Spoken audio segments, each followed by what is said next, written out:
అపాంగరేఖాభిరభంగురాభిః అనంగలేఖారసరంజితాభిః అనుక్షణం వల్లభసుందరీభిః అభ్యర్చ్యమానం విభుమాశ్రయామః. శ్రీకృష్ణుని కంటి చూపు మన మీద పడాలి. ఎలాంటి కన్ను చూపు అంటే అనుక్షణం వల్లభ సుందరీలు అంటే గోపికలతోటి కూడి ఉండే కృష్ణుని కంటి చూపు అలాంటి కొస చూపైన మన మీద పడితే చాలు. అలాంటి విభుణ్ణి ఆశ్రయిస్తాం. నిరంతరము ఈ గోపికల కంటి చూపుకి ఆశ్రయంగా ఉండేవాడు. వాళ్ళు అక్కడే చూస్తుంటారు, స్వామినే చూస్తారు. మనం కూడా అలాగే మన హృదయాలు కూడా కృష్ణుణ్ణి ఆశ్రయించి ఉండాలి, ఆయన్నే ఆశ్రయించి ఉండాలని చెప్తున్నాం. దేవకి వసుదేవుల మొదటి కుమారుడైన కీర్తిమంతుణ్ణి కంసుడు వధించాడు. తర్వాత వాళ్ళని చెరసాల్లో వేశాడు. చెరసాల్లో వేస్తే కంసుడికి ఇతను కొంచెం దుర్మార్గమైన ప్రవర్తన కలిగి ఉన్న వాడికి అతని మామగారైన జరాసంధుడు పూర్తిగా మద్దతు ఇచ్చాడు. ఆయనకి 2 కూతుళ్ళు ఉన్నారట జరాసంధుడికి. వాళ్ళిద్దరినీ కంసుడికి ఇచ్చి పెళ్లి చేశాడు. తర్వాత వీళ్ళు ఏం చేశారు, నరమాంస భక్షకులైన చాలామంది రాక్షసుల్ని పంపించి యాదవులని అంటే వసుదేవుని కుటుంబానికి వంశానికి చెందిన వాళ్ళని హింసించడం మొదలుపెట్టారు. దీన్ని భరించలేక చాలామంది దేశాలు బట్టి పారిపోయారట. కురు, పాంచాల, కేకయ, శాల్వ, తర్వాత విదేహ, విదర్భ, విదేహ, కోసల దేశాలలో ఆశ్రయం పొందారు. ఈతో పడలేక అక్కడికి వెళ్ళిపోయారనమాట. కొందరు నందుని గోకులంలో ఆశ్రయం పొందారు. వసుదేవుని భార్య అయిన రోహిణి కూడా అదే గోకులంలో తలదాచుకుంది. కొందరు యాదవులకు పారిపోయే అవకాశం లేకపోయింది, వాళ్ళు వెళ్ళలేపోయారు ఎక్కడికి. వాళ్ళు మాత్రం ఈ కంసుడిని ఆశ్రయించి అతని దగ్గరే సేవ చేస్తూ ఉండిపోయారు. ఈ కీర్తిమంతుడి తర్వాత వరుసగా దేవికి 5 కుమారులు కలిగారు. వారందరినీ పుట్టగానే పురిటి కందులనే కంసుడు నిర్దాక్షిణ్యంగా పొట్టను పెట్టుకున్నాడు. అయితే 7వసారి గర్భం ధరించింది ఈసారి. ఈ 7వసారి గర్భంలో విష్ణువంశ అయినటువంటి ఆదిశేషుడు ఆమె గర్భంలో మానవ శిశువుగా రూపొంది ఉన్నాడు. అయితే వెంటనే శ్రీహరి ఏం చేశాడట, యోగమాయని పిలిచి, దేవి నువ్వు భూలోకానికి వెళ్ళు, ఈ దేవకీదేవి గర్భంలో ఉన్న శేషుడనే నా అంశం ఉంది, ఆ గర్భాన్ని ఆకర్షించి నందగోకులంలో ఉన్నటువంటి రోహిణీదేవి గర్భంలో ప్రవేశపెట్టు. తర్వాత నేను దేవకీదేవికి 8వ పుత్రుడుగా జన్మిస్తాను. ఇక్కడ దేవకీదేవి గర్భం ధరించే సమయానికి అక్కడ నందగోకులంలో నందుని భార్య అయిన యశోదాదేవి కూడా గర్భవతి కావాలి. నేను దేవకి గర్భంలో పుత్రుడుగా జన్మిస్తాను, నువ్వు యశోద గర్భంలో పుత్రికగా జన్మించు. భూలోకానికి వెళ్ళి అక్కడ గర్భస్థ శిశువుగా ఉండి మరల తిరిగి వచ్చిన కాలం అంతకాలం నువ్వు అక్కడ ఉన్నందుకుగాను నిన్ను మానవులు దుర్గా, భద్రకాళి, విజయ, వైష్ణవి, కుముద, చండిక, కృష్ణ, కన్యక, మాయా, నారాయణి, శారద, అంబిక అనే పేర్లతోటి పిలుస్తారు. ఇన్ని పేర్లతోటి నువ్వు అక్కడ కొలవబడతావమ్మా. నీకు ఆలయాలు నిర్మిస్తారు, అవన్నీ పుణ్యక్షేత్రాలు అవుతాయి. నువ్వు భూలోకంలో కోరిన కోరికలు తీర్చే కల్పవృక్షంగా ఉంటావు. మానవులు నిన్ను నిత్యము ధూపదీప నైవేద్యాలతో సేవిస్తారు అని చెప్పాడు. చెప్పేసరికల్లా యోగమాయాదేవి భూలోకానికి బయలుదేరింది. ఈ దేవకీదేవి గర్భంలో ఉన్న శిశువుని ఆకర్షించి రోహిణీదేవి గర్భంలో నిక్షేపించింది. మధురలో అందరూ దేవకీదేవికి 7వ గర్భస్రావం అయిపోయింది, శిశు జననం జరగలేదని అనుకున్నారు. 1 సంవత్సరం గడిచింది. రోహిణీదేవికి కుమారుడు కలగానే ఇక్కడ మధురలో దేవకీదేవి 8వసారి గర్భం దాల్చింది. శ్రీమన్నారాయణుడి అంశ గర్భంలో ఉండటం వల్ల ఆమె నుంచి ఆశ్చర్యకరమైన తేజస్సు వెలువడిందట. ఆ తేజస్సు వలన చీకటిగా ఉండే చెరసాలంతా వెలుగుతో నిండిపోయింది.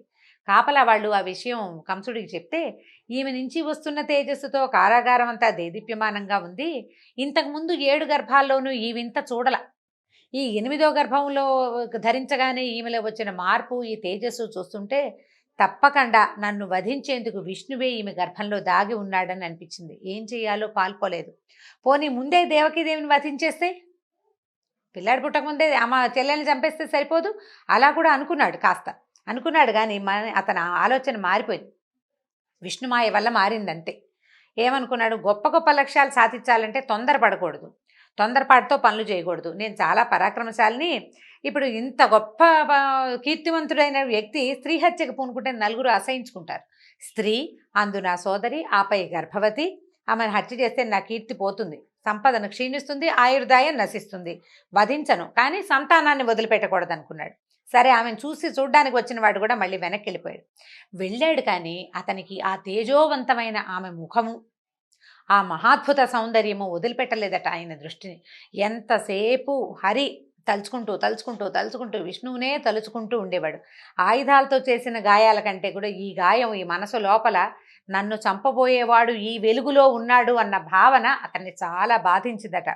తింటున్నా, కూర్చున్నా, పడుకున్నా, నిద్రపోతున్నా, ఏం చేస్తున్నా సరే అతన్ని ఈ విష్ణు చింతన వదిలిపెట్టలేదు. ఇక భగవంతుడే, ఇక రెండో ఆలోచన లేదనమాట. ఏం చేస్తున్నా శ్రీహరి ఆలోచనే ఉండేది. ఈవిడ దేవికి ప్రసవ సమయం దగ్గర పడింది. బ్రహ్మరుద్రాది దేవతలందరూ కారాగారానికి వచ్చారు ఆమెను చూడ్డానికి. గర్భస్థ శిశువుగా భగవంతుడు ఉన్న ఆ గర్భము ధరించిన మాతృమూర్తిని చూడ్డానికి వచ్చారు. అందరూ చూసి ఆమెకు ధైర్యం చెప్పారు. నీ పిల్లవాడిని ఏమీ చేయలేడమా కంసుడు, నీ పిల్లవాడు, ఈ పుట్టబోయే నీ కొడుకు యాదవులని రక్షిస్తాడని చెప్పి ధైర్యం చెప్పారు. తర్వాత ఆ మంగళమైన ముహూర్తం ఆ రోజు ఎదురుపడింది. ఏ రోజు వచ్చింది చూడండి, శ్రీకృష్ణ జననం. సర్వాత్మకుడు, సర్వశేషి, సర్వవ్యాపకుడు అయినటువంటి శ్రీమన్నారాయణుడు తన అంశతోటి దేవకీదేవి పుత్రుడిగా మానవుడై అవతరించబోతున్న మంగళకరమైన ముహూర్తం. భక్తులు తమ చర్మచక్షువులతో తనని చూడలేరని, అంటే మనం ఎవ్వరం నేకడేది మాంసనేత్రంతో భగవంతుడిని చూడలేం. మనకి కనిపించటానికే, మానవులని ఉద్ధరించటానికే, భూభారం తగ్గించటానికి భగవంతుడు గర్భస్థ శిశువుగా, ఏ జన్మంటూ లేనివాడు, జన్మే లేని మహానుభావుడు జన్మించటానికి ఉద్యుక్తుడయ్యి ఆమె గర్భంలో ప్రవేశించాడు. ఆమె బయటికి రాబోయే సుముహూర్తం దగ్గర పడిందట. వర్ష ఋతువులోని శ్రావణ మాసం, కృష్ణపక్షంలోని అష్టమి తిథి, అర్ధరాత్రి సమయం. నక్షత్రాలు, గ్రహాలు అన్నీ అత్యంత శుభప్రదమైన స్థానాల్లో ఉన్నాయి. చంద్రుడు రోహిణి నక్షత్రస్థుడై ఉన్నాడు. దిక్కులు ప్రశాంతంగా ఉన్నాయి. ఆకాశంలో మబ్బులు లేవు. గుంపులు గుంపులుగా ఉన్న నక్షత్రాలు విశేషంగా ప్రకాశిస్తున్నాయి. ఎంత విశేషంగా ఉందో చూడండి. నదుల్లో నీరు ప్రశాంతంగా ఉందట. గాలి సుగంధాన్ని మోసుకొచ్చి ఎంత హాయో, చల్లని గాలి వీస్తోంది.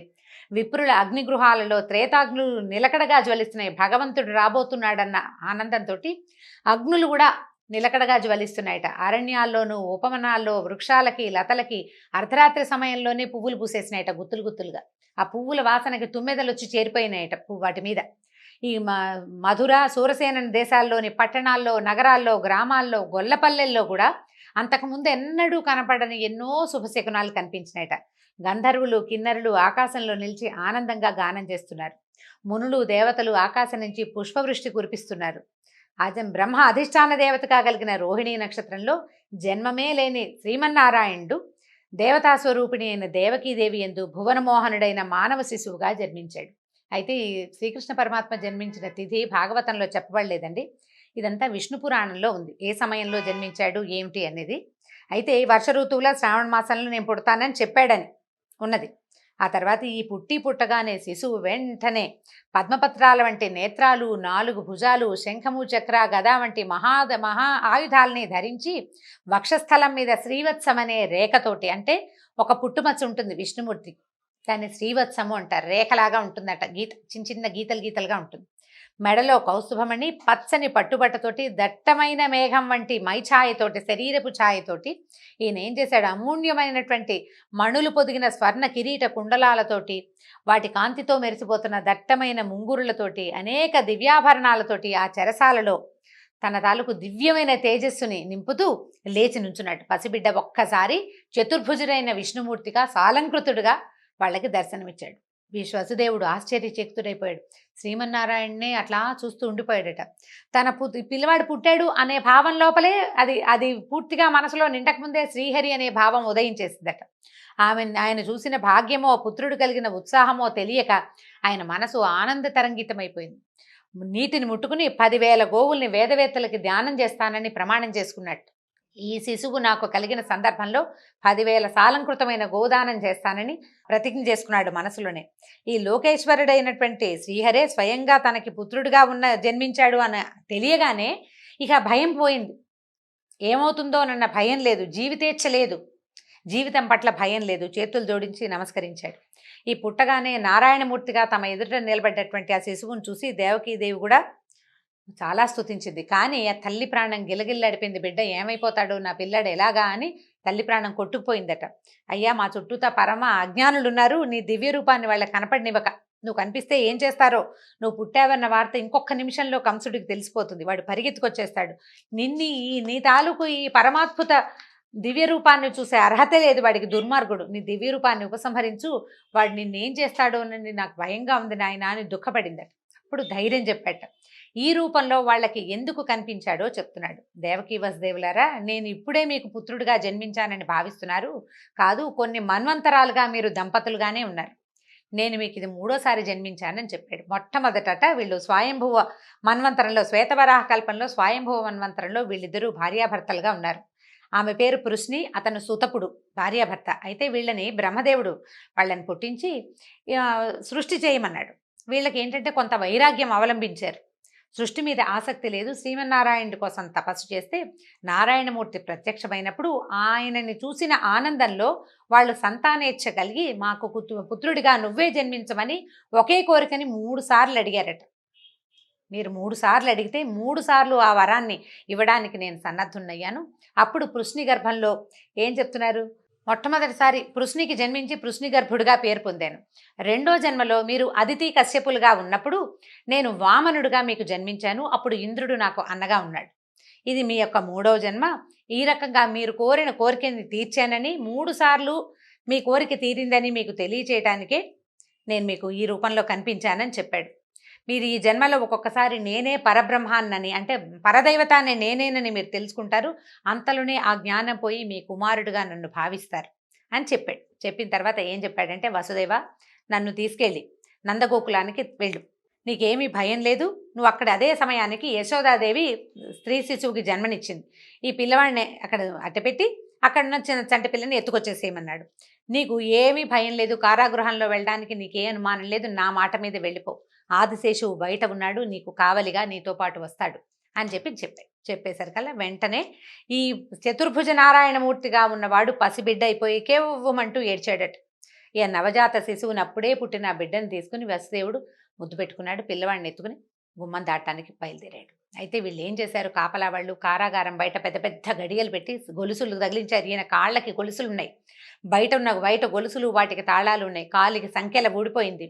తలుపు దానంతట అదే తెరుచుకుంది. కావలి వారంతా నిద్రాగతులైపోయి ఉన్నారు. అంతా విష్ణుమాయ ఆవరించేసింది ప్రపంచం అంతా. బయటికి వచ్చాడు పిల్లవాడిని తీసుకుని. ఆ చేతిలోకి వచ్చిన శిశువుని నెత్తి మీద పెట్టుకున్నాడట. ఆయన తల మీద పెట్టుకుని బయటకు వచ్చేసరికల్లా 1000 తలల ఆదిశేషువు వాకిట్లో నిలబడి ఉన్నాడు. తన 1000 తలలని విశాలంగా విప్పార్చి వీళ్ళ వెనకాలే బయలుదేరాడట. అంతలో ఒకసారి పెద్ద వర్షం మొదలైందట. మామూలు వాన కాదు. మొత్తం ప్రపంచంలో ఉన్న మబ్బులన్నీ వచ్చి ఈ మధురానగరం మీదే కురుస్తున్నాయా అన్నంత పెద్ద వానట. కారు మబ్బులు, ఉరుములు, పిడుగులు. అసలు ప్రపంచమంతా ఈ వర్షం వచ్చేసరికల్లా ఇంకా నిద్రాపరవశులు అయిపోతారు. జనం మూడుచుకుని పడుకుంటారు. మెలకువ రాదు, నిద్రలోకి జారిపోతారు. ఇంతలో అక్కడే ఉన్న యమునా నది, ఎక్కడెక్కడి వర్షపు నీరు యమునా నదిలోకి ప్రవేశించింది. ప్రశాంతంగా ఉండే యమునా నది గట్లు పొడుచుకుని ఉధృతంగా ప్రవహించడం మొదలుపెట్టింది. ఈయన చెరసాల నుంచి బయటకు వచ్చాడు. అక్కడ ఆదిశేషు ఉన్నాడు కదా, ఈ పడగలు విప్పి వాళ్ళని రక్షిస్తూ ముందుకు బయలుదేరాడు. ఆయన యమునా తీరం చేరాడు. లోతైన యమునా నదిలో ప్రవాహ వేగం పెరిగిపోయింది. పెద్ద పెద్ద కెరటాలు వస్తున్నాయి. అయినా సరే ఈయనేమో ఆలోచించలా. విష్ణువు వెళ్ళిపోమన్నాడు, వెళ్ళిపోవటమే. అడుగులు వేసి యమునలోకి దిగంగానే యమున, అంత పెద్ద యమున, రాముల వారికి సముద్రం దారిచ్చినట్టుగా ఈ యమునా నది అంత తరంగాలతో ఉన్నది కూడా ఆయన నడవడానికి వీలుగా దారిచ్చేసిందట. వాన పడకుండా ఆదిశేషువు శిశువుని తండ్రిని రక్షిస్తూ పూర్తిగా ఈ నందగోకులానికి చేరేదాకా ఆదిశేషువు వెనకాలే ఉన్నాడు. ఈ యోగమాయ ప్రభావంతో గోకులంలో అందరూ గాఢమైన నిద్రలో ఉన్నారు. పురిటింట్లో కూడా ఎవ్వరూ ఏ సందడి లేదు. యశోదాదేవికి తను బిడ్డకి ప్రసవించానని తెలుసు, కానీ స్త్రీ శిశువో పురుష శిశువో ఆమె మర్చిపోయింది. ఆమెకు తెలియదు. ఈ ప్రసవం చేసిన స్త్రీలకి కూడా పుట్టినవాడు పిల్లవాడా పిల్ల అనే ధ్యాస లేదు. అందరూ ఎవరి ద్వారాన వాళ్ళు మత్తులో పడున్నారు. ఈయన నిశ్శబ్దంగా తను తీసుకొచ్చినటువంటి నారాయణ నవశిశువుని అక్కడ పడుకోబెట్టి అక్కడ ఉన్న వెలిగిపోతున్నటువంటి బాలికని చేత్తో పుచ్చుకున్నాడు. తీసుకుని బయటకు వచ్చేసాడు. బయటకు వచ్చి మళ్ళీ మధురా నగరంలోకి దారి తీశాడు. నగరంలోకి వచ్చేసాడు. యమునా నది దారి ఇచ్చింది. ఆదిశేషువు కాపాడుతున్నాడు. కారాగారంలోకి ప్రవేశించాడు. మొత్తం తలుపులు అన్నీ యథావిధిగా ఎక్కడవక్కడ మూసుకుపోయింది.